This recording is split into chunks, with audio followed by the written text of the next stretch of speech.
है। ओ हिमानी। हिमानी घबरा कर उठ जाती है। जी माँ जी, मैं तो बस सब काम खत्म करने के बाद थोड़ा आराम करने गई थी। दिन भर बस सोना ही सिखाया है क्या तेरे माँ बाप ने तुझे?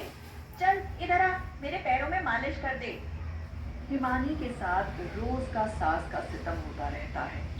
दिन भर काम करने के बाद भी जालिम सास हिमानी को आराम नहीं करने देती। फिर एक दिन हिमानी की एक सहेली रूपा उसके घर आती है। अरे हिमानी, कैसी हो? शादी के बाद बहुत बदल गई हो।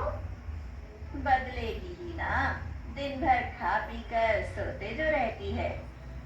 अरे ये क्या हिमानी, तुम कितनी लकी हो जो तुम्हें ऐसी सास मिली। सास के सामने बेचारी हिमानी रूपा से कहती है। कुछ खाओगी रूपा? सास यह सुनकर कहती है। अरे बेटी हिमानी, जरा इधर आओ। जी जी माँ जी। तेरे बाप ने यहाँ राशन भर कर रखा है क्या, जो तू मुफ्त में यहाँ किसी को भी खाना खिला रही है? बेचारी हिमानी अपनी सहेली को बातों में फुसलाकर अपने कमरे में लेकर चली जाती है। हिमानी ये क्या, तुम्हारी सास तो बहुत अच्छी है, तुम्हारा कितना ख्याल रखती है। यह सुनकर तो हिमानी रोने लगती है। अरे हिमानी क्या हुआ, तुम रो क्यों रही हो? रूपा, मैं दिन भर घर का काम करती हूँ। घर के काम करते करते मेरे हाथ और पैर दर्द के मारे सूज गए हैं। आधी रात तक माँ जी के पैरों की मालिश करती हूँ, फिर भी मेरी सास मुझ पर इतना अत्याचार करती है। कई बार तो हाथ भी उठाती है। हिमानी, तुम पर तो बड़ा जुल्म हो रहा है, तुम यह सब बर्दाश्त मत करो। इतना कहकर रूपा चली जाती है। बेचारी हिमानी रोते रोते अपने बेड पर सो जाती है।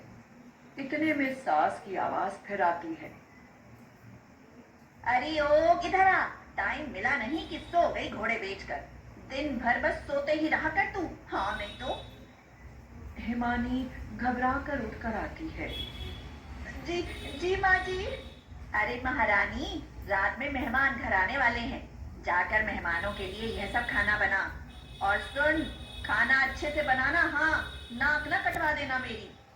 दिन भर थकी हारी वह किचन में जाकर खाना बना ही रही थी कि इतने में उसका हाथ जल जाता है। हिमानी जोर से चिल्लाती है और रोते रोते बाहर आती है। अरे क्या हुआ? माँ जी, मेरा हाथ जल गया, देखो बहुत दर्द हो रहा है। मैं डॉक्टर के पास जाती हूँ।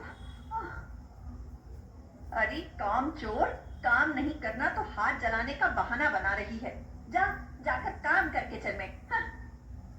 बेचारी हिमानी जले हाथ से रोते रोते दर्द में तड़पती सारा खाना बनाती है। अब रात में सास के रिश्तेदार घर आते हैं। सब खाना खाते हैं। अरे यह क्या, तुम्हारी बहू ने कैसा खाना बनाया? जरा सा भी मजा नहीं आया। हाँ, अच्छा होता हम किसी होटल में खा लेते। हाँ।